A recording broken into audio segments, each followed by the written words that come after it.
Bueno, vean, el texto que tenemos para hoy es este de Hammersley y Atkinson sobre qué es la etnografía, ¿m? Que es la introducción a un libro más amplio que se llama Métodos etnográficos, ¿verdad? Y bueno, algo más. Pero me parece que es importante este texto porque nos coloca en torno a qué es etnografía, ¿verdad? O cómo se ha entendido etnografía, por lo menos en un par de corrientes o enfoques teóricos y, bueno, una propuesta que dan los autores, que me parece que es muy importante y que ya la mencionara Karen ahorita. Y vamos a irla desagregando, si a ustedes les parece. Eh, bueno, antes que nada decir, evidentemente relacionado con el texto, que la etnografía para los autores es un método de investigación que tiene que ver con la participación en la vida cotidiana, encubierta o abiertamente esta participación, dicen los autores. Y esta participación en la vida cotidiana tiene que ver con un objetivo, digamos, que parece que es muy claro, y es buscar, hallar, descifrar cómo la gente otorga sentido a las cosas dentro de esta vida cotidiana. ¿Mm? Eso es muy importante. Cómo la gente otorga sentidos a las cosas dentro de la vida cotidiana, ¿verdad? Que no es poca cosa, es decir, es algo muy complicado. No solamente saber por qué la gente hace lo que hace, sino qué significaciones y qué sentidos hay atrás o existen atrás de esas cosas que la gente realiza. Entonces, eh, para empezar, los autores pasan revista de una corriente teórica que ya hemos tenido chance como de revisar en otros momentos en este curso, ¿verdad? En otras clases, quiero decir, al menos de manera indirecta. Eh, y el primer enfoque es el positivismo, precisamente. Positivismo, por supuesto, una posición dogmática o a partir de dogmas referido a una relación de los métodos de las ciencias sociales con los métodos de las ciencias naturales, ¿verdad? Es decir, se toman métodos de las ciencias naturales para aplicarlos en las ciencias sociales, ¿verdad? Entonces, acá lo que impera es la lógica del experimento, ¿m? Leyes universales y un lenguaje de observación neutral. Es decir, los fenómenos pueden ser directamente observables. Recuerdan que cuando vimos la posición racionalista francesa en torno de la cultura, hablamos de estas lógicas de universalidad, ¿verdad? Y de científica, ¿verdad? De objetividad, etcétera, que profesaba esta idea de la universalidad francesa. ¿Recuerdan? Con Cooper, el texto de Adam Cooper que recién vimos hace, eh, la semana pasada, me parece, ¿verdad? Bueno, aquí de nuevo entra en la palestra este asunto positivista a la hora de hablar de etnografía, ¿verdad? Sigue el modelo de las ciencias naturales, en particular el de la física.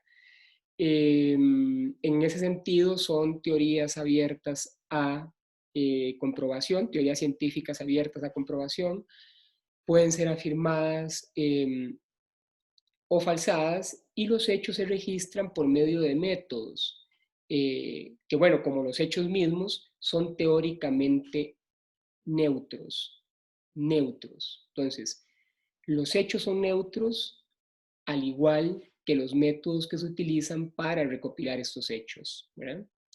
Porque de otra forma, dentro de este modelo no podrían tener validez, ¿verdad? O sea, no habría validez para la teoría. En ese sentido, esto es muy importante también, vamos a retornar a esto después, se intenta eliminar los efectos del observador por medio de un cuerpo teórico explícito y estandarizado. Entonces, ¿cómo es que hacen? Eso es una posición racionalista, por supuesto, racionalista, que ya también nos hemos referido a ello en otro momento. Entonces, ¿cómo se hace dentro del positivismo para eliminar los efectos que el observador pueda tener en la realidad? La respuesta es a partir de un cuerpo teórico explícito y estandarizado. ¿Sí? Entonces, lo que se hace acá es, a partir de este cuerpo teórico, analítico, conceptual, mitigar, por decirlo así, el efecto que la persona observadora tiene sobre la realidad. Lo que se está diciendo acá es que la lógica analítica del investigador o investigadora es diferente a la realidad. Es necesariamente diferente. ¿Verdad? ¿Sí? Porque se necesita, digamos, de esta separación, ¿verdad? De esta separación para mitigar esos efectos o la incidencia o la influencia que los observadores puedan tener hacia su objeto de investigación. Bueno, eso es el positivismo. O eso es el positivismo en resumidas cuentas según Hammersley y Atkinson. Después hay otra corriente que es y muy importante dentro del abordaje que realizan los autores, ¿verdad? Esta corriente es denominada naturalista o naturalismo, ¿verdad? Y lo que promueve esta corriente de manera fundamental es que el mundo debería de ser estudiado en su estado natural, sin ser contaminado por el investigador. La realidad, ¿verdad? La realidad está en el mundo empírico y no en los métodos usados. Esta debe de ser, la realidad debe de ser descubierta en el análisis de este mundo, en el análisis del mundo, perdón. Es decir, es una corriente fundamentalmente empirista, diferente al racionalismo y el positivismo. ¿De acuerdo? ¿Sí? Entonces, los naturalistas centran su atención en el mundo empírico, ¿verdad? No tanto en los métodos utilizados, ¿sí? No tanto los métodos utilizados. Bajo esta lógica se debe de ser fiel a los fenómenos sociales, ¿sí? Y no a un cuerpo particular de principios metodológicos, como en el positivismo, ¿verdad? Como en el positivismo. Y bueno, dentro del naturalismo hay una amplia gama de corrientes filosóficas. Interaccionismo simbólico, fenomenología, hermenéutica, endometodología, etc. Entonces, cualidades del positivismo: uno, universalista, objetivista, ¿verdad? Utilización de métodos mentales, la forma de separar o de mitigar la influencia del observador en lo observado a través de un cuerpo teórico, ¿verdad? Es decir, aquí lo que premia es la cuestión racional de la teoría que puede analizar la realidad que se está observando desde la teoría. En el modelo naturalista, que es empirista, la realidad del mundo empírico es lo que está por encima, y no los métodos utilizados, no los métodos utilizados. No es importante entonces un cuerpo particular de métodos, ¿verdad? Para entrarle a una realidad dada, o sea, porque la realidad es independiente a él. Además, este naturalismo sostiene que es posible construir un relato cultural independiente del investigador. Se renuncia a las leyes universales, en consecuencia, a la categorización, a favor de descripciones detalladas de la experiencia. Entonces, podríamos decir que el positivismo busca explicaciones universalistas. El naturalismo busca descripciones o interpretaciones particularistas. Más o menos. Una diferencia, digamos, muy, muy importante.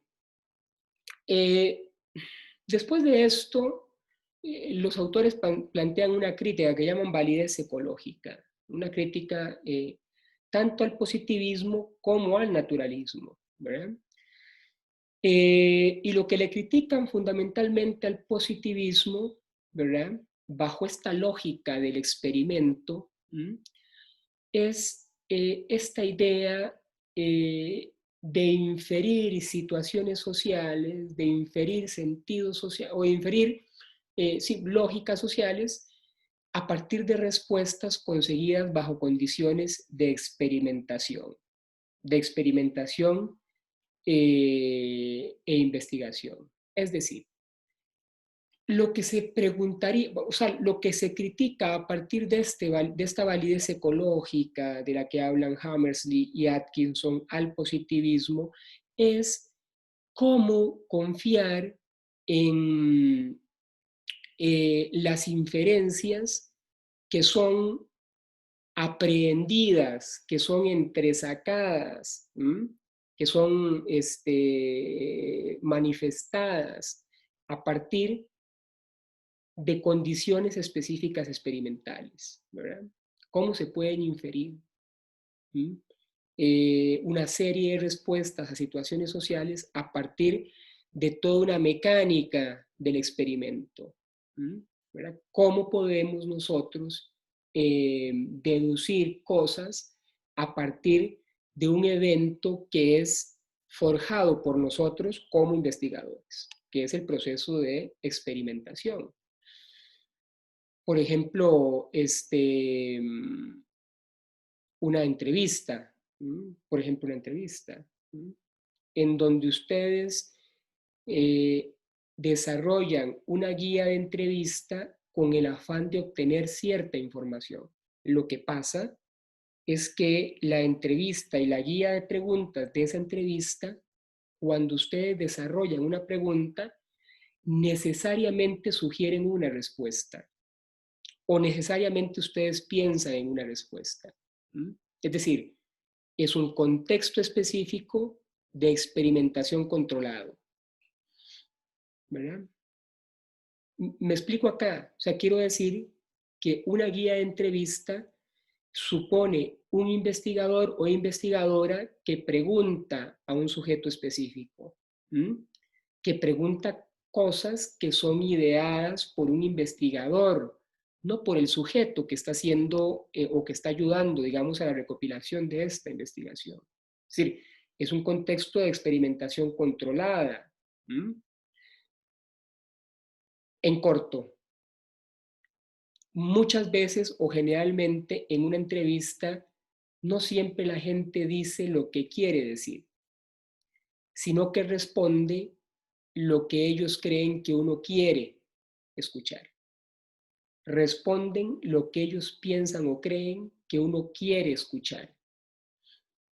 ¿De acuerdo? A partir de la formulación de una pregunta, por supuesto. ¿Verdad?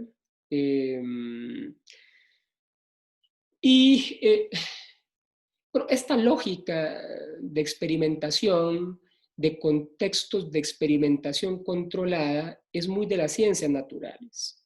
Es muy de las ciencias naturales. Porque bueno, en las ciencias naturales se puede generalizar a través del tiempo y el espacio, porque esto no presenta mayor problema. Entonces, una sustancia química se comporta, dirían los autores, de una manera similar, no se comportan diferente a si están dentro o fuera del laboratorio. No pasa nada con una sustancia química. O en el caso microbiológico, con un escupitajo o una muestra de algún fluido corporal humano. Se va a comportar similar dentro o fuera del laboratorio. No pasa lo mismo con las relaciones sociales. No pasa lo mismo con los humanos, con las personas.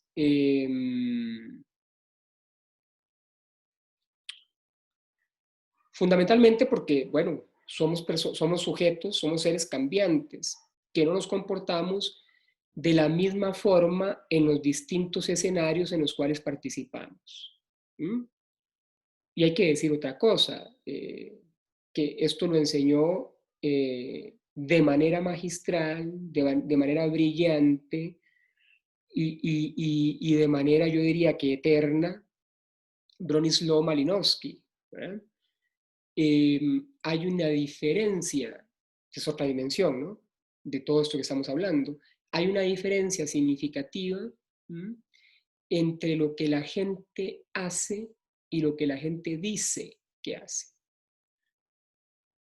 ¿Sí? Hay una diferencia significativa entre lo que la gente hace y lo que la gente dice que hace. Entonces, las personas pueden decirles a ustedes, personas que ustedes están entrevistando, múltiples cosas acerca de lo que ellos dicen hacer, pero necesariamente la gente hace otra cosa. ¿Por qué? Porque somos personas, somos seres contradictorios, ¿verdad? Somos seres contradictorios. Es decir, eh, la parte inicial de una investigación científica en el campo de la antropología social, creo, es uno, formularse una pregunta, una especie de sospecha sobre el mundo tangible que ustedes están viendo. Esa es la primera parte, y tiene que ver mucho con la contradicción que ustedes ven en el mundo, ¿verdad? Entonces ustedes ubican una contradicción que a ustedes les causa cierta intriga, formulan una pregunta de investigación que tiene que ver con esa sospecha que ustedes tienen sobre cierta realidad que ustedes han podido observar o que ustedes han podido evidenciar. Y ustedes van en busca de esa contradicción cuando hacen investigación, por supuesto. El problema es, creo, me parece, quedarse en esa contradicción. Como decía Clifford Geertz, de nada vale ir a Zanzíbar para contar los gatos nomás, ¿verdad? Es decir, la contradicción es parte del ser humano, es condición sine qua non nuestra. Entonces, de nada sirve ir a campo para decir que un grupo humano, comunidad o pueblo se contradice en sus prácticas, es decir, en relación a lo que dice y en relación a lo que hace. ¿Y para qué? ¿Verdad? Lo interesante ahí es preguntarse por qué. Es decir, ¿por qué la gente se contradice? Eso es muy importante. Entonces,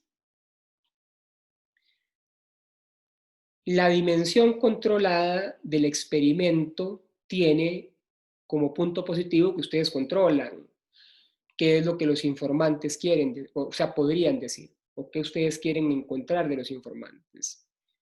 Pero no precisa exactamente cuál es o qué diría, cuál sería la argumentación de ese informante en un espacio más auténtico. ¿Sí?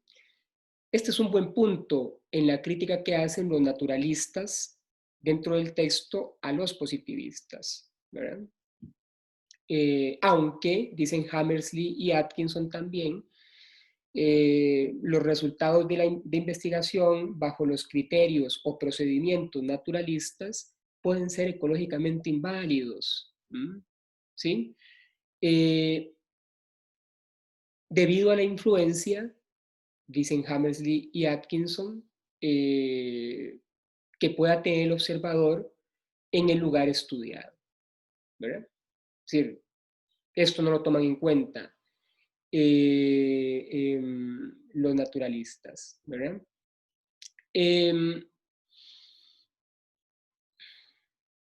Y otra cosa que se les critica a los naturalistas por parte de Hammersley y Atkinson es este asunto, esta pelea con el método que tienen los naturalistas, ¿verdad? La pregunta que se formulan Hammersley y Atkinson en este sentido es, ¿cómo de verdad podemos descubrir la naturaleza humana sin emplear ningún tipo de método? O sea, lo que quieren decir con esto es que la teoría siempre está implícita, aunque los naturalistas se resistan, ¿verdad? Aunque los naturalistas se resistan, siempre, siempre está implícita la teoría. Es imposible. O sea, es imposible que no haya teoría. Ahora, es imposible que no haya teoría. Lo jodido acá es anteponer la teoría a la realidad, como lo hacen los racionalistas, ¿verdad? Los positivistas. Poner la teoría por encima de la realidad, ¿verdad? O al contrario, como hacen los naturalistas, poner la realidad por encima de la teoría. Porque pareciera, en los términos de Hammersley y Atkinson, que sería un juego en doble vía, ¿verdad? Ustedes no pueden ir a campo, no pueden ir a ver la realidad, no pueden ir a ver el mundo empírico sin una construcción teórica, aunque sea muy preliminar, aunque sea muy básica. Y no estoy hablando aquí solamente de teoría filosófica, antropológica, sociológica, que deben de citar a Bauman, que deben de citar a Bourdieu, que deben de citar a Foucault para poder ir a ver el mundo sensible que está fuera de ustedes. No. Quiero decir que cotidianamente construimos marcos teóricos de interpretación, categoriales. Constantemente nosotras y nosotros estamos categorizando el mundo bajo criterios que hemos ido aprendiendo en el transcurso de nuestro crecimiento como personas. Y la categorización trae una consecuencia que es la discriminación. Cuando categorizamos, discriminamos. Es decir, cuando vemos el mundo en términos teóricos, estamos categorizando, estamos conceptualizando y de manera inevitable en ese momento estamos discriminando el mundo. ¿Sí? Que cuando ustedes dicen que algo es bueno, están categorizando, están conceptualizando el mundo a partir de criterios morales que ustedes han aprendido, por supuesto. Es una categorización que discrimina dónde está lo bueno y dónde está lo malo. Los bloqueos actuales que hemos estado viviendo en las distintas partes del territorio nacional, por ejemplo, a raíz de la intención del gobierno de implementar un, ¿qué? Una reforma, casi una reforma estatal con algunos tipos de impuestos que son evidentemente regresivos y todo esto, esos bloqueos nos pueden parecer a nosotros buenos o malos. Pero cuando nosotros decimos que esos bloqueos son buenos o son malos, estamos conceptualizando el mundo, estamos categorizando el mundo. En consecuencia, estamos discriminando al mundo. Estamos diciendo quiénes son los buenos y quiénes son los malos. ¿Verdad? ¿Sí? Y aquí no estamos utilizando ninguna teoría Foucaultiana, ninguna teoría burdiana, ninguna teoría baumaniana, heideggeriana, etc. Estamos aludiendo criterios morales específicos aprendidos por nosotros en nuestros procesos de socialización. Siempre usamos teoría. No es como lo piensan los naturalistas, que podemos ir a campo con una intencionalidad meramente ateórica. No se puede, no se puede, no se puede. Interpretamos el mundo bajo nuestros criterios éticos, morales, políticos, culturales, que hemos ido aprendiendo en nuestras trayectorias. Diferente es decir, eso sí, diferente es decir que yo voy a campo para comprobar mis elementos teóricos, ¿verdad? Eso es diferente, eso es diferente. ¿Cómo lo harían metodólogos, digamos, de corte positivista? En su posicionamiento, digamos, más clásico, ¿verdad? Que es lo que más o menos hacían los antropólogos de la cohorte malinowskiana. Malinowski era un genio, sé yo, les voy a decir. Era un genio, pero bueno, fue a Trobriand a comprobar su teoría funcionalista de las instituciones, ¿no? Y que el CULA tenía la función de reproducir no solamente los sistemas económicos, sino la reproductividad de las Islas Trobriand. Es decir, utilizó un modelo teórico funcionalista para interpretar, para interpretar el mundo trobriandés. Es decir, hizo una genialidad, no hizo un clásico en la antropología y etnografía, hizo el clásico en la antropología y la etnografía. Algo que nunca antes se había hecho. Claro que se hablaba de etnografía desde antes, por supuesto. Boas hablaba ya desde antes de etnografía. Morgan hizo etnografía con los pueblos indios norteamericanos. Pero esta capacidad de sistematizar el enfoque etnográfico, como lo hizo Malinowski, ¿verdad?, de convertirlo realmente en un método de investigación científica, es legado de Malinowski. Punto. Por eso les puse ese video en mediación. Que, bueno, nos enseña el punto tan importante, la posición tan importante que tiene este autor dentro de la etnografía, ¿verdad? O sea, no podemos hablar de etnografía sin pasar por Malinowski, punto. No se puede. ¿Qué les voy a decir? ¿Qué les voy a decir? ¿No? Ustedes hacen un ensayo sobre etnografía y no citan a Malinowski, está malo. Ya está malo. Bueno, estoy exagerando, está bien, estoy exagerando. De repente sí se puede, pero ya yo sospecharía de ese ensayo, ¿verdad? Ya yo sospecharía porque, bueno, no están discutiendo con el maestro, ¿verdad? Es como que se hable de psicoanálisis y no se cita a Freud. Que no se puede, no, ¿qué les voy a decir? No se puede, no se puede, aunque sea para criticarlo, pues sí, que sea para pasearse en Freud, y sí, está bien, pero bueno, mencionarlo, criticarlo, cuestionarlo, discutir con él. Bueno, entonces, hay otro elemento importante acá y es la cuestión relativista. Fíjense ustedes, no me voy a detener mucho en esto porque esto lo van a presentar los compañeros y compañeras que van a presentar en la segunda parte de la sesión en otro texto. Esta lógica del relativismo, ¿verdad? Acuérdense ustedes que Grimson, Berenson y Noel diferencian relativismo metodológico y relativismo moral. Eso es muy importante. Pero bueno, lo voy a dejar ahí para no abarcar esta parte que es, digo, importante en la problematización que podamos hacer más adelante. Pero es interesante esto que dicen Hammersley y Atkinson, ¿verdad? La vía de escape al relativismo que usa el naturalismo, ¿verdad? Es decir, relativismo no hacer interpretaciones basado únicamente en la experiencia de los otros, ¿verdad? O poner al otro como criterio cultural y moral inexpugnable. La vía de escape a este relativismo del naturalismo es aplicar teorías distintas, ¿ah?, a la forma en que investigadores de un lado y miembros de una cultura del otro, ¿verdad?, otorgan sentido al mundo social. Es decir, separar las lógicas teóricas, por un lado, de investigadores, antropólogos, antropólogas, de la de los miembros de la cultura, separarlas, no son las mismas. En ese sentido, dicen Hammersley y Atkinson, ambos, naturalistas y positivistas, distinguen ciencia de sentido común. Ergo, la ciencia es muy diferente a la sociedad.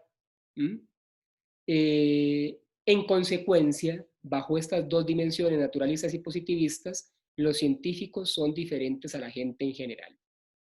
Es decir, los dos, naturalistas y positivistas, utilizan estrategias específicas para eliminar los efectos del investigador sobre los datos. ¿Verdad? En naturalismo, teorías distintas y en cada uno, ¿verdad? Investigadores y miembros de la cultura. Y en el caso de los positivistas, encumbrar la teoría para diferenciar los efectos que el investigador pueda tener en el mundo social.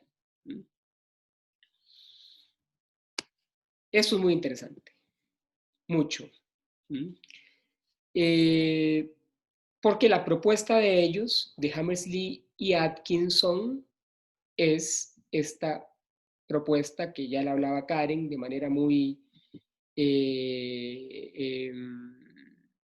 sagaz, que es la reflexividad, ¿verdad? Porque para trascender a positivistas y naturalistas es necesario reconocer el carácter reflexivo de la investigación social. Es decir, ¿qué es el carácter reflexivo de la investigación social? Reconocer, lo que decía Karen, que somos parte del mundo social que estudiamos. Somos parte del mundo social que estudiamos, cosa que no tenían o que no admitían, por lo menos teóricamente, positivistas, naturalistas y mucho menos positivistas, ¿verdad? Esto quiere decir que los métodos que utilizamos o que se emplean para conocer el mundo social no son otra cosa que refinamientos o desarrollos de los métodos que utilizan las personas en su vida cotidiana. Son los mismos. Esto quiere decir, muchachas y muchachos, que uno no hace estrictamente hablando, uno no hace observación participante. Uno no hace entrevistas, uno no hace genealogías, uno no hace historias de vida, relatos de vida. Pues sí, si ustedes quieren darle el criterio científico y el rigor científico al asunto, pues tienen que hablar de observación participante, ¿qué le voy a decir? ¿Ah? Sí, pero en realidad lo que nosotros y nosotras en etnografía lo que hacemos es otra cosa. ¿Qué hacemos? Es una pregunta, para ustedes. ¿Qué hacemos?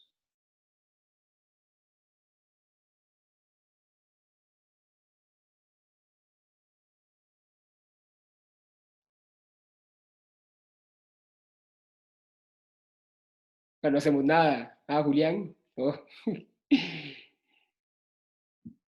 ¿Qué hacemos, muchachos y muchachos?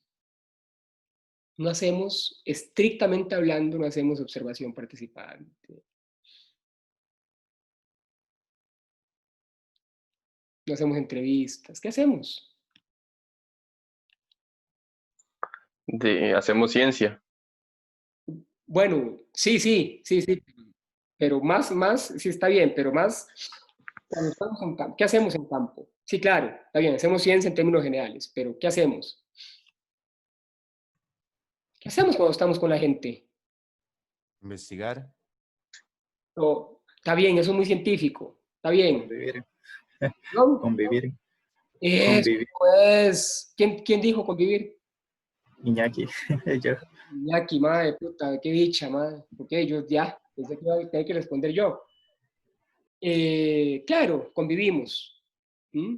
Esa es la lógica de la experiencia. ¿Ah? No solo convivimos, nos implicamos. No hay etnografía posible que no se implique con los sujetos con los que está colaborando. Implicarse con todo lo que esto implica. ¿Mm? Con todo lo que esto implica, por supuesto. Es participar en el mundo social que se estudia. ¿Mm?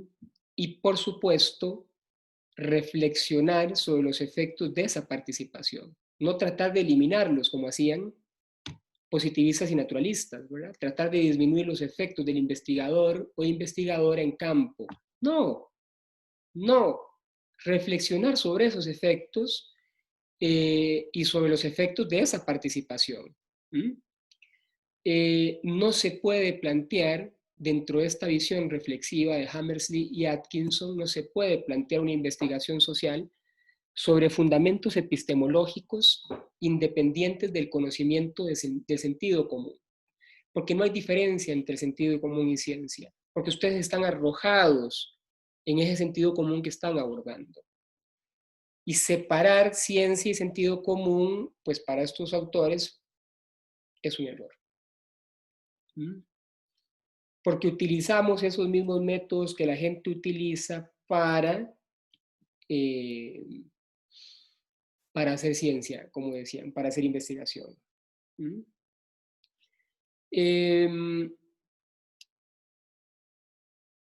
Y bueno, evidentemente, esas teorías que nosotros utilizábamos para develar el comportamiento de los grupos humanos deberían de utilizarse también para analizar nuestras propias actividades como investigadores en campo, ¿verdad? Es decir, si algo es la etnografía, ¿verdad? Más que un método de investigación, es un principio epistemológico que tiene que ver con la experiencia. ¿Mm? Que tiene que ver con la experiencia, que tiene que ver con qué hacemos o cómo hacemos para develar los sentidos y las prácticas de la gente que nos está ayudando a investigar. Y esta forma tiene que ver con implicarse, con involucrarse en aquel contexto en el que uno está participando. ¿Sí? Porque no hay otra manera de aprender con H intercalada los sentidos que la gente le da a sus prácticas sin vivenciarlos. Y ustedes no vivencian esto. Ustedes no hacen etnografía en 3 meses, ni en 4 ni en 5. La etnografía es un proceso un poquito más extenso en el tiempo. Es como cuando ustedes conocen a una amistad, o están conociendo a algún amigo. ¿Cuánto tiempo les toma conocer a alguien a ustedes? ¿Se han preguntado? ¿Cuánto tiempo les toca llamar a un amigo o amiga, amigo o amiga? ¿Verdad? Con esta complicidad y confianza que requiere ser amigo o amiga, ¿verdad? No estoy diciendo que ustedes tengan de ser necesariamente amigos o amigas de las personas con las que estudian, aunque muchas veces eso es lo que pasa. Un conjunto de amistades que ustedes van dejando en el camino de sus trabajos de campo. Eso pasa, por supuesto. ¿Verdad? Lo que quiero decir es que este rollo de la complicidad, este rollo de la implicación tiene que ver con tiempo. Ustedes no hacen un amigo en 2 meses o en 3 meses. Mentira, mentira. No lo hacen. Estoy seguro que no lo hacen. Tampoco hacen etnografía en 2 o 3 meses. Profe, Sí. aunque definitivamente uno no puede hacer etnografía en 2 o 3 meses, yo creo que ya el solo estar ahí y ese involucrarse le empieza a dar a uno luces de cosas que de otra forma no se hubieran podido entender. O sea, ya solo el hecho de acercarse y de involucrarse en ese contexto hace una diferencia, ¿verdad? Si le podemos llamar etnografía o no con un poco tiempo, ¿verdad? Eso podemos cuestionarlo, pero de fijo, con respecto a lo que las personas dicen que hacen y a lo que hacen. Rápidamente uno puede, al involucrarse, empezar a separar, ¿verdad? A darse cuenta de esas diferencias. Sí. Sí, lo que pasa es que no sé si uno logra involucrarse en 2 meses con algo, con alguien, ¿verdad? Uno puede sentirse, Dave, relativamente implicado con algo, con alguien en ese tiempo, ¿verdad? Pero yo creo que para implicarse, ustedes tienen que introyectar, internalizar los sentidos, ¿verdad? De aquellas cosas que la gente hace. Y para internalizar esos sentidos, se ocupa tiempo. Profe, pero eso no varía dependiendo de las capacidades del antropólogo o antropóloga de abordar, digamos, si la experiencia o la forma de hacerlo, digamos, si es una persona muy tímida o muy guardada, pues le va a costar mucho más tiempo de lo normal. Es que se dedica Pero si alguien muy carga ahí, sí, puede ser más fácil, ¿no? Si estamos hablando de timidez y de ese ensimismamiento, pues que se dediquen a la ingeniería o sí. ¿Me explico? No estoy hablando en serio, es son de broma y no quiero decir que los ingenieros no sean cargas, las ingenieras no sean cargas, por supuesto que lo son. O que los químicos no lo sean, ¿verdad? Que otras ciencias no lo sean. No estoy diciendo eso. Lo que quiero decir es que necesariamente para ustedes hacer etnografía necesitan tener un tipo de personalidad que les permita interactuar con gente. ¿Qué les voy a decir? Que les permita interactuar con gente. Ahora, sí, esto puede ser algo que no se traiga, pero que se puede desarrollar. Eso sí, ¿verdad? Es mejor que se traiga esta cuestión de ser uno medio bombeta, ¿verdad? Como llaman popularmente, ¿sí? Pero, se puede desarrollar. Yo creo que si están acá ustedes es por algo también, ¿verdad? Y si ya llegaron a este curso, que es un curso ya, por lo menos el segundo que ustedes tienen que llevar junto con otros, es por algo, ¿verdad? Es por algo. Sí, o sea, hay cierta, quiero pensar, ¿no? Que hay cierta afición o hay cierta preocupación por esta lógica de las otredades, por lo que otros conjuntos sociales y humanos viven. Si no, no estarían acá. No creo que haya casualidades en todo caso, ¿verdad? Como que digan, no, profe, es que yo llegué aquí y por rebote y para pasarme a otra carrera después. Puede ser. Pero si se quedan un año, si se quedan 2 años, si se quedan más, no. No hay una preocupación genuina ahí, que tal vez desconocen, sí. Tal vez está inconsciente, puede ser. Pero hay una preocupación, creo, genuina de las personas que estudian antropología por otras personas. Genuina, no me cabe duda de eso. Aunque suene idealista el asunto. Estamos aquí por algo, eso es, ¿verdad? Bueno, voy a parar la grabación en este